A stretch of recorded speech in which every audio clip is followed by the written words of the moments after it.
मैं नरेंद्र मोदी जी को कहना चाहता हूं, मोदी जी इस जन्म में तो आप हमको नहीं हरा सकते दिल्ली के अंदर आम आदमी पार्टी को। आपको दूसरा जन्म लेना पड़ेगा, इस जन्म में तो नहीं हरा सकते आप आम आदमी पार्टी को दिल्ली में। অরবিন্দ কেজরিওয়াল বলেছিলেন যে নরেন্দ্র মোদীকে দ্বিতীয়বার জন্ম নিতে হবে যদি দিল্লিতে আপকে হারাতে হয়। তারপরে গতকাল কি হয়েছে আপনারা জানেন।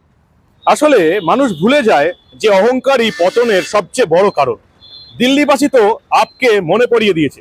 পশ্চিমবঙ্গের বাসিন্দারা কি কাউকে অহংকারী পতনের কারণ এটা মনে করাতে পারবে? দিদি তো চলে যাবে, দিদি যাবে না, দিদি থাকবে। তুমি জেনে রেখে দিও মোদি বাবু, তুমি যাবে আগামী দিন। দিদিকে এক্স বলার জায়গা নেই, ওটা দিদির স্বেচ্ছা মৃত্যু, বিশ্বের স্বেচ্ছা মৃত্যুর মতো।